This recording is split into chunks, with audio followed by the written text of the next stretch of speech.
Ang topic natin ngayon is operations on functions.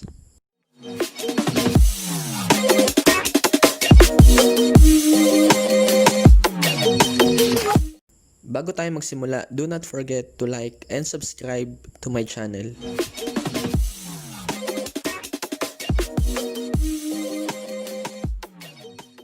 What you need to know. So mag-a-add tayo ng functions, magsusubtract, multiply, at divide. So magsasolve din tayo ng composite functions. So first example natin, if f of x is equal to 6x squared minus 12x minus 19 at g of x is equal to x cubed minus x squared plus 8x to 1. So hanapin natin ang sum, that is addition of function. Find f plus g of x. So solution, f plus g of x is equal to f of x plus g of x. So yan yung ating formula. Substitute the value of f of x at g of x. So that is equal to 6x squared minus 12x minus 19. So ito yung ating f of x galing sa given, plus x cubed minus x squared plus 8x minus 1. Ito naman yung ating g of x galing sa given. So inalis lang natin ang grouping symbol ng dalawang function since iyan naman ay addition. So combine like terms, pagsamasamahin natin, una, isulat natin na magkakadikit yung magkakatulad ang term. So dahil ang x cube, siya ang may pinakamataas na exponent, siya ang ating unang ilalagay.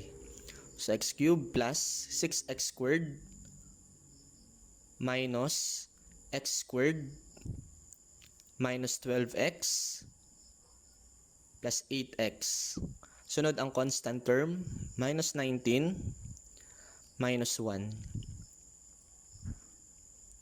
Then x cube, isusulat lang, plus 6x squared minus x squared. So, dahil 6 minus 1, kaya siya magiging 5x squared. Minus 4x. Saan ang galing ang minus 4x? Galing yan sa negative 12x plus 8x. So, unlike sign, so pag ma-minusin sila, then copy the sign kung ano yung pinakamalaki. Ang malaki ay 12. So, kukopyahin lang natin ang negative sign, tapos pag ma-minusin natin ang dalawa. So, 12 minus 8 is 4. Then copy the common variable, which is x.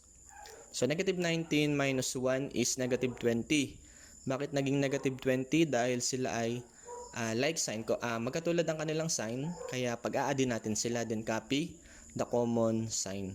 So, negative 20. So, ang final answer natin is x cubed plus 5x squared minus 4x minus 20. Okay, next example. If f of x is equal to x squared minus 12x minus 19 and g of x is equal to x cubed minus x squared plus 8x minus 1. So, this time, ang hahanapin naman natin ay yung difference ng f of x at ang g of x. So, let us find f minus g of x. So, that is subtraction of functions. So, f minus g of x is equal to f of x minus g of x. So, dahil subtraction of function, ang ilalagay nating sign in between ay minus sign. Next, substitute the value of f of x and g of x. So, 6x squared minus 12x minus 19. Ito ay f of x galing sa given. Minus x cubed minus x squared plus 8x minus 1. Ito ang g of x galing sa given. Ang minus sign o ang negative sign ay i-distribute natin sa bawat term ng nasa loob ng ating grouping symbol. So, using distributive property of multiplication. So, negative times x cubed is negative x cubed. Negative times negative x squared is equal to positive x squared since negative times negative is positive. Then, negative times positive 8x is negative 8x. Since negative times positive is negative. Next is negative times negative 1 is positive 1. So, same silang negative. Pag pinag-multiply, ang sagot ay positive. Then, combine like terms. So, unahin natin yung may pinakamataas na exponent, which is negative x cubed.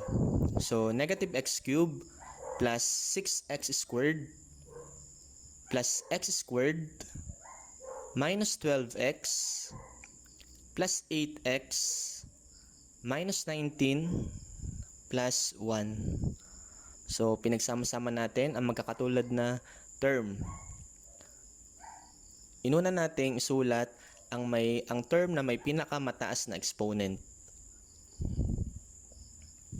Next, negative x cubed, positive 6x squared plus x squared.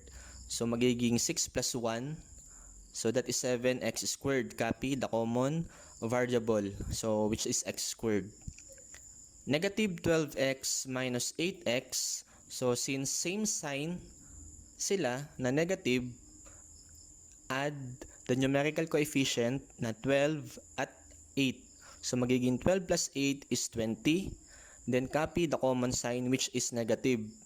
Kaya, negative 20x. Negative 19 plus 1 is negative 18. Kaya, naging negative 18 dahil unlike sign. So, pag ma-minusin natin sila, tapos kukopyahin natin yung sign ng may pinakamalaki sa dalawa. So, negative 19 plus 1 or 19 minus 1 is 18. Then, copy the negative sign. So, ang ating sagot is negative x cubed plus 7x squared minus 20x minus 18. Next example, if f of x is equal to x cubed minus 27 and h of x is equal to 4x minus 1. So, this time, ang hahanapin naman natin ay ang product ng f of x at ng h of x.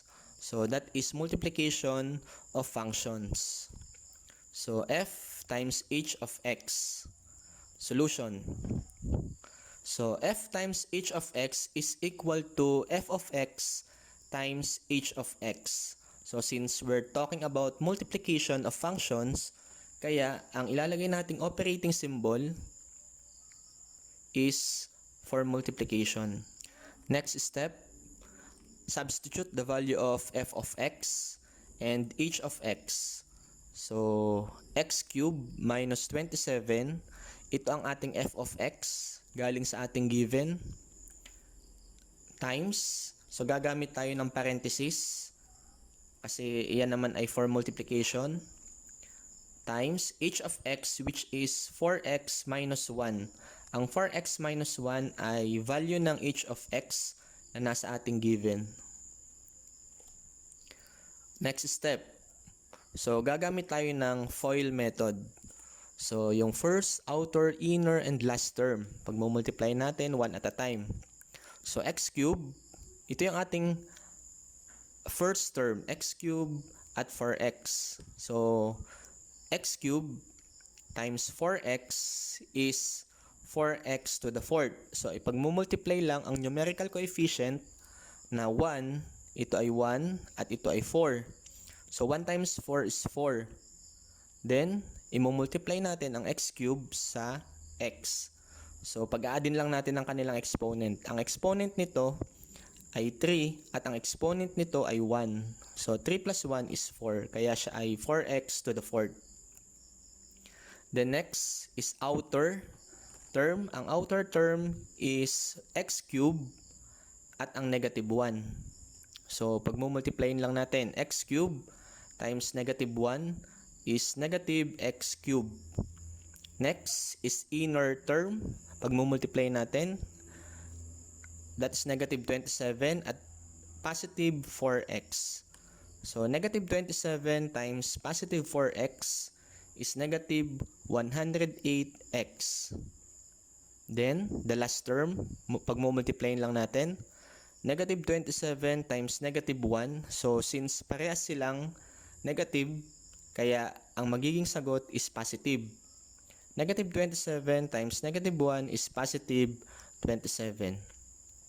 So, ang final answer natin is 4x to the fourth minus x cubed minus 108x plus 27. Next example is f of x is equal to x cubed minus 27 and g of x is equal to x squared plus 3x plus 9.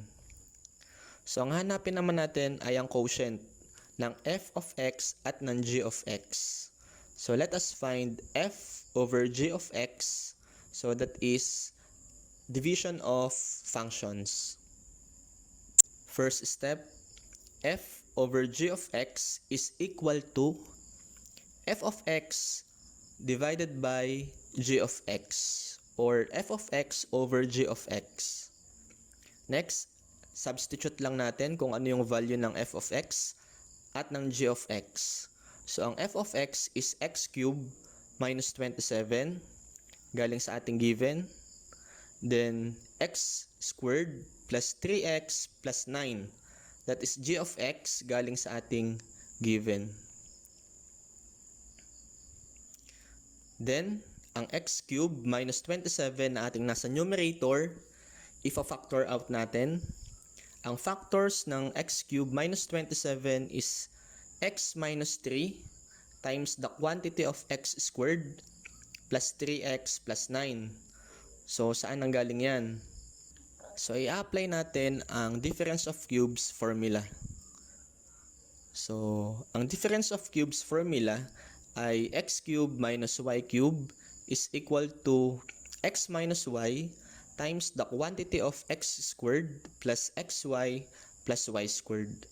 So, yung ating given na x cubed minus 27 can be expressed as x cubed minus 3 cubed. So, dapat cube din ang magiging exponent ng base natin. So, that is equal to, ang x natin ay ito, at ito naman ang ating y. So, that is equal to x minus 3, or x minus y, ito yung x, ito yung y. X minus 3 times the quantity of x squared plus 3x, dahil x times 3, or 3 times x. So, that is 3x plus 3 squared. Ang 3 squared natin, ito yung y natin. Yung 3. Tapos, squared. So, ito ay nanggaling sa ating formula na difference of cubes formula.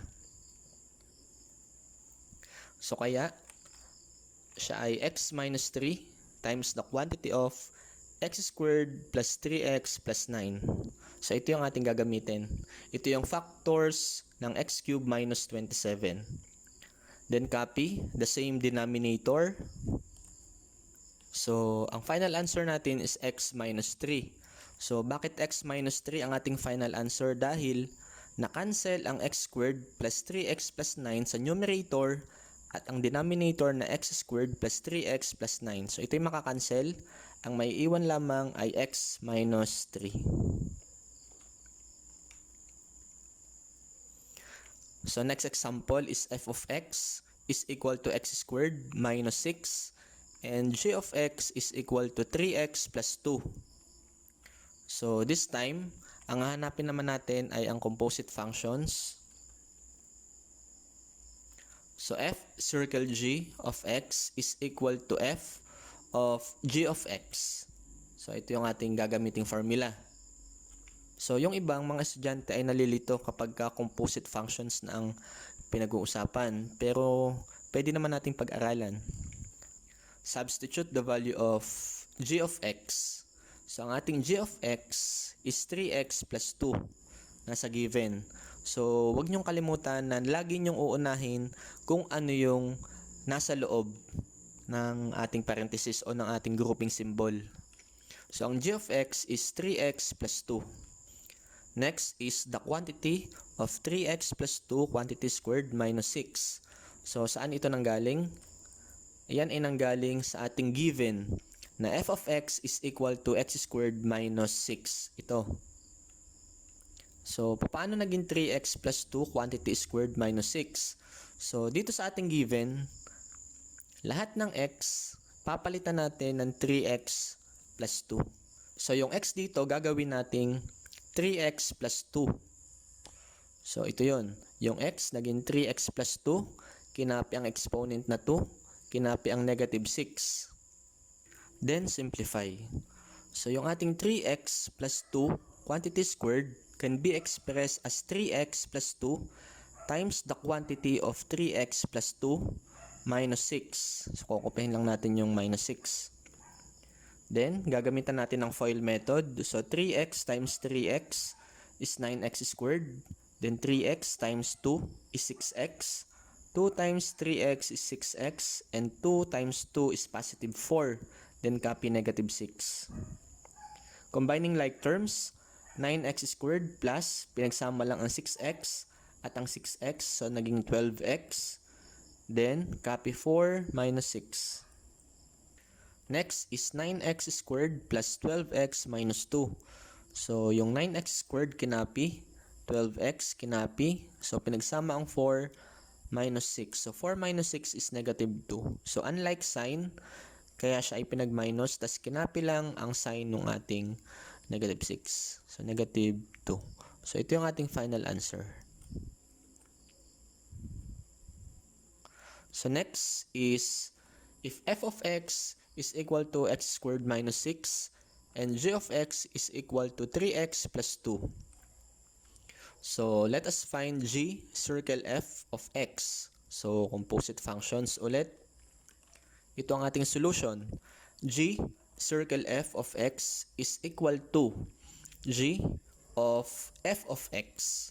So, this time, ito naman ang uunahin natin na isulat, yung ating f of x, which is x squared minus 6. So, that is equal to g of x squared minus 6. Ang x squared minus 6 ay yung value ng ating f of x na nasa given. Next is 3 times the quantity of x squared minus 6 plus 2. So, saan ito nanggaling? Ayan ay nanggaling sa g of x is equal to 3x plus 2. So, yung x natin dito, pinalitan lang natin ng x squared minus 6 na nanggaling sa f of x. So, yung 3 times x plus 2. Yung x dito, ginawa nating x squared minus 6. Kaya ito yung 3, galing doon. Yung ating x squared minus 6, yun yung x natin na pinalitan natin ng function of x. Then copy plus 2. Next, using distributive property of multiplication, imomultiply natin ang positive 3 sa lahat ng term na nasa loob ng ating grouping symbol. So, 3 times x squared is 3x squared. So, 3 times negative 6 is negative 18. Then, copy positive 2. So, i-combine natin ang like terms. So, copy 3x squared. Then, negative 18 plus 2.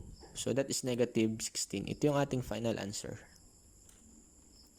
That's all for this session. Salamat ng madami sa inyo. Ang next topic natin is representing real-life situations using rational functions. So, salamat and God bless.